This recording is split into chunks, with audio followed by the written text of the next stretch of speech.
Previously, in part 1 and 2 of this video series, I left Locative in a multi-day boating adventure, looking for lost memories of using my small Avon Red Start inflatable boat in Corryvreckan. On my way there, I moored up for the night in Pool of the Brain, then headed down the Clachan Sound and under the bridge across the Atlantic, before arriving in Corryvreckan, where I moored up for the second night. Lots of memories came flooding back as I recalled familiar sights. In the morning, I headed for Crinnan, as I intended doing something I would have never have dreamed of doing back then. I intended following the Doris Mor, a powerful tide race, and then through the Corryvreckan. When I left Crinnan, my plan for the day was to head for Glengarrisdale Bay, in the island of Jura, and moor up for the night there. It was a beautiful sunny and windless morning, so I didn't expect the Corryvreckan to be as turbulent as it turned out to be.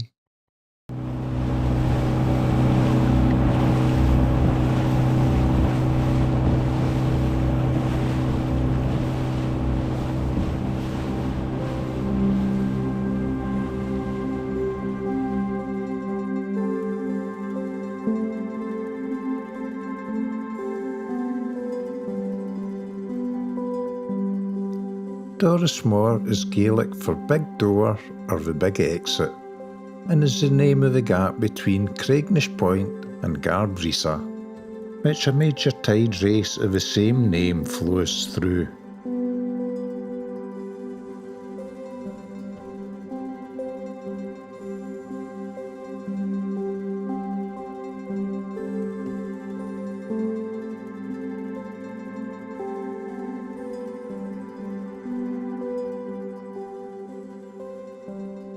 It was a beautiful blue sky July day, around halfway between neap tides and spring tides. I left Crinnan about an hour after the ebbing tide started, so the flow was going west to east, which meant I'd be heading into it all the way to the Corryvreckan and beyond.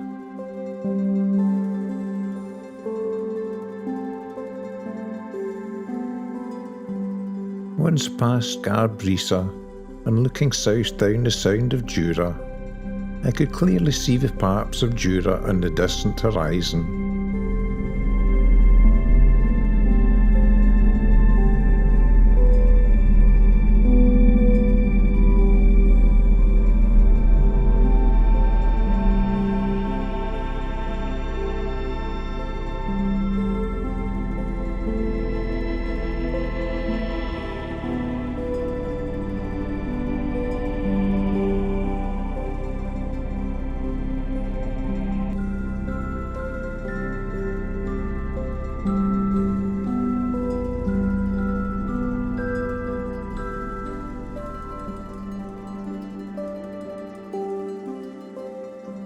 To port, I was now passing the rocky reef of Risa Antistruth.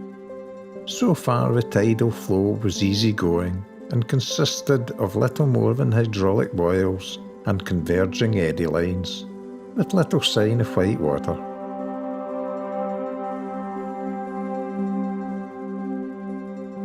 I was now heading straight towards the Corryvreckan Gap, between the islands of Jura and Scarba. The world's third largest whirlpool forms in the gap under circumstances. However, I know that in the ebbing tide it doesn't normally form as a revolving flow of water.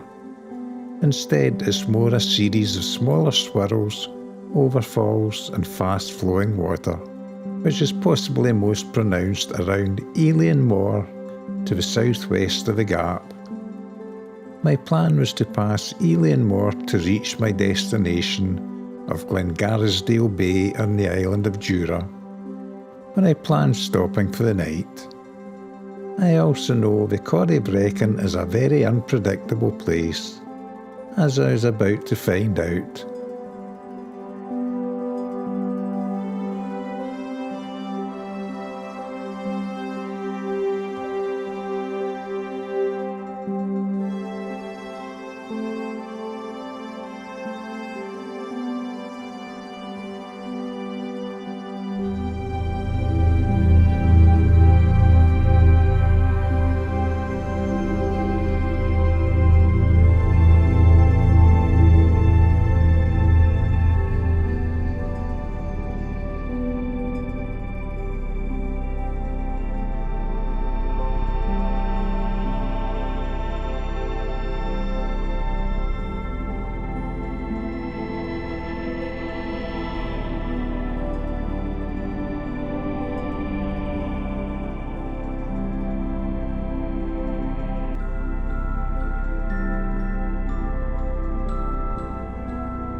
The closer I got to the gap, the faster the tidal flow became, which is predictable, as the open sea to the west of the gap is constricted and compressed as it squeezes through the relatively narrow passageway. The difference in water height either side of the gap can be as much as 1 metre, causing the water to flow at speeds up to 9 knots. I could noticeably see the boat's speed relative to land speed start to drop as I get closer.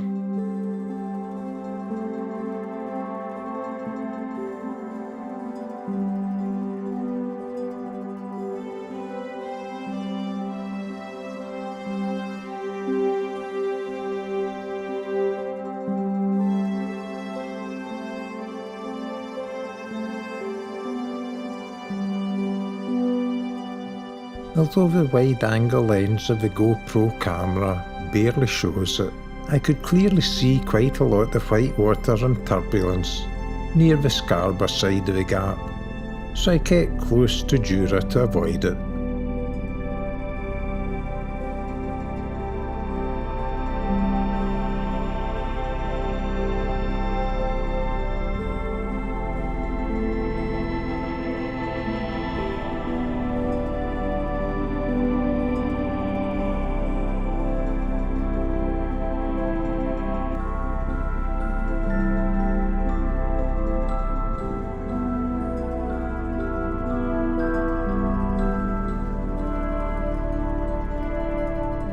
Passing Corryvreckan Point, the most northerly tip of Jura, I could now see Mor, which I suspected would be the crux of my journey, although as yet I didn't expect it to be too bad, as conditions had been great so far.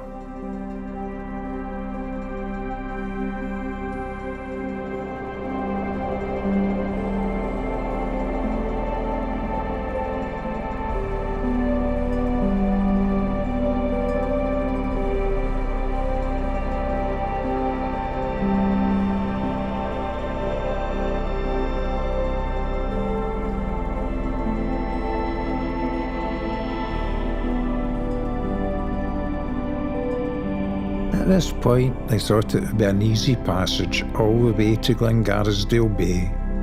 Yes, there was a strong tidal flow. Swirls and small whirls were deepening, and some small waves were beginning to break, but nothing to worry about.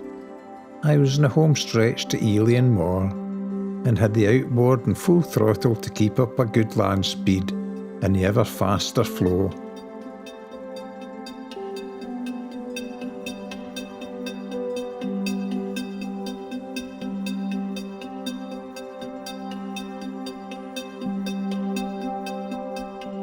I knew from previous visits that large standing waves form on the seaward side of Mor, so I knew not to go that way, but to keep to the island's inner side. I happily sat in a path of flat water which appeared to go as far as the island.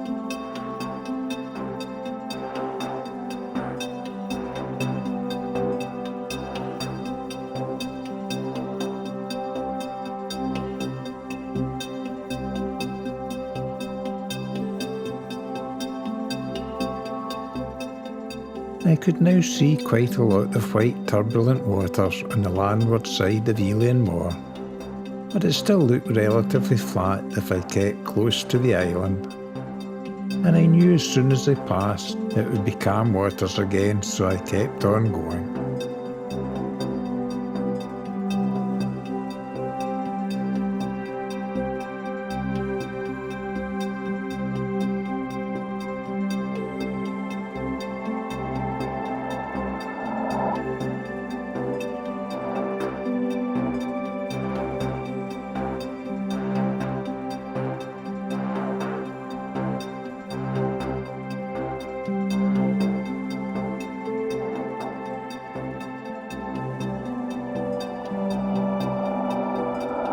Then the flat sea path I had been following started to shimmer and shake before it disappeared. I entered a rough stretch of water. Then suddenly 4 large waves rose up in front of the boat. I had to throttle off to avoid crashing into them and possibly swamping the boat.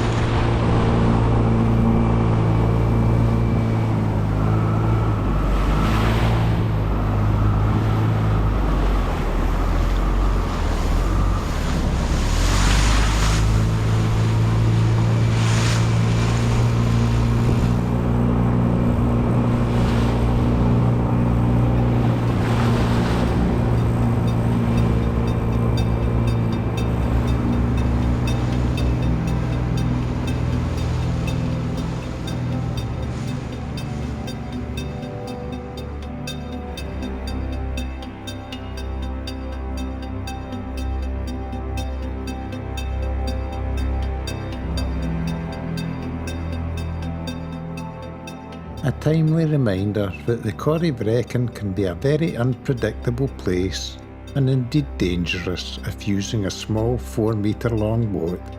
I really thought the bow was going to go under the last wave and it steeply rose in front of me.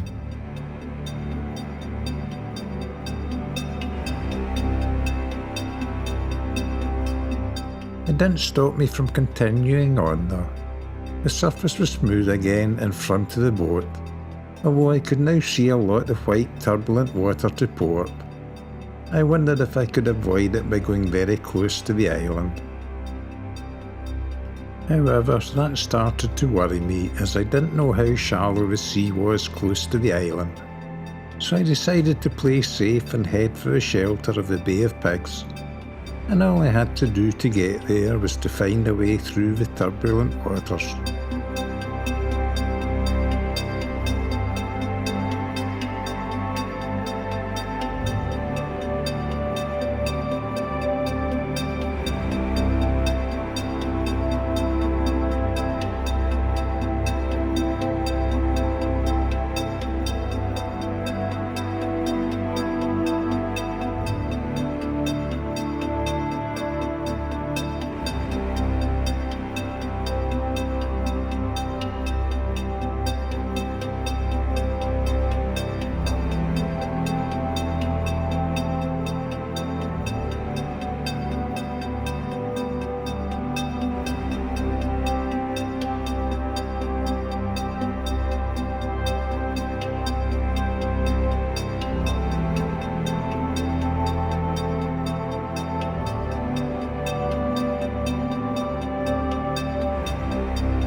And then it was back to plain sailing again. I had broken free from the terrible tidal grip of the Corryvreckan, and my plan was to land and wait to allow the flows time to ease nearer the change of tides. To pass a little time and also to see if I had made the right decision to land, I threw the drone into the air to let it have a look around.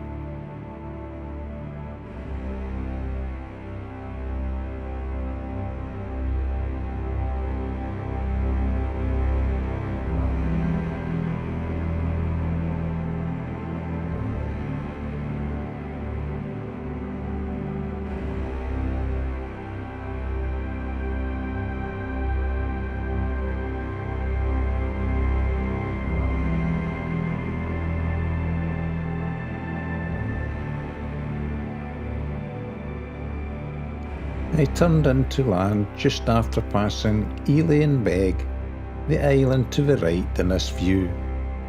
Mor is the island left of centre. When the drone showed the large white water wave at Mor, I knew I'd made the right decision, because if I had continued I would have encountered it, and I doubt if I'd have been able to cross that one.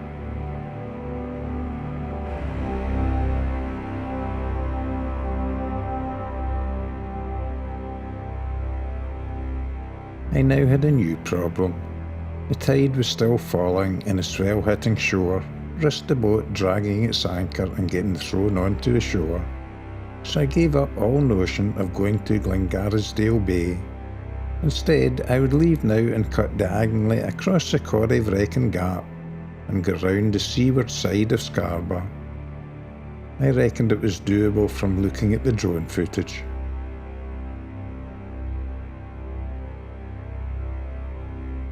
I recovered the anchor, jumped into the boat and headed off, passing Ely and Beg to port, before entering the fast flows again. I hope not to encounter another set of unexpected walls of water.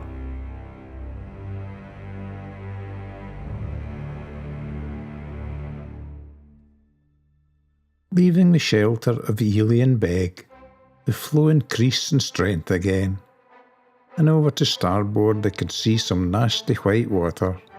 However, my diagonal course meant I should avoid it. I headed ever onwards towards the end of Scarborough.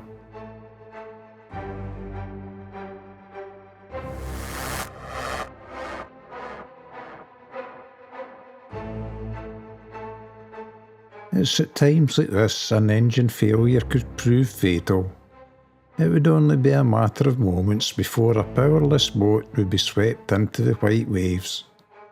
The Corryvreckan is one of the few places where water can actually suck floating objects into its depth.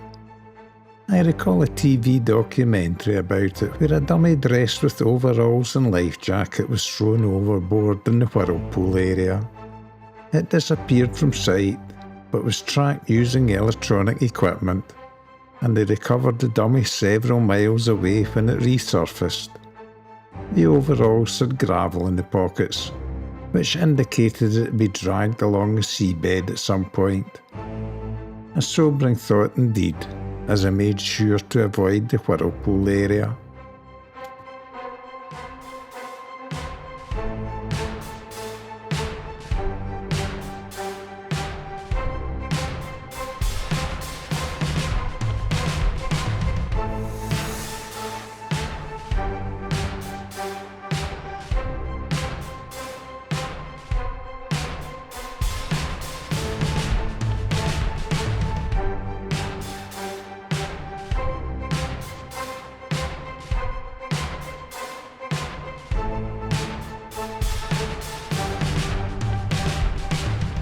I could see I was approaching another area of turbulent water, and hoped no large waves would develop as I passed through.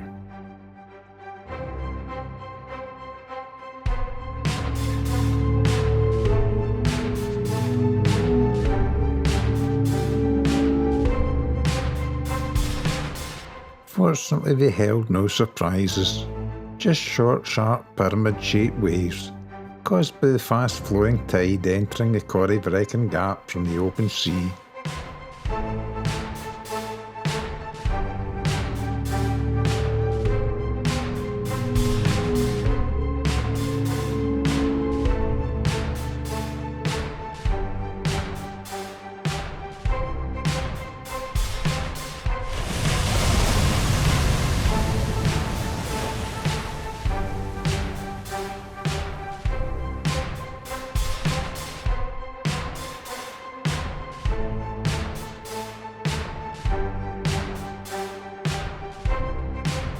And finally I was through it all, breaking free from the fierce flow and heading round the western side of Scarborough. I breathed a sigh of relief.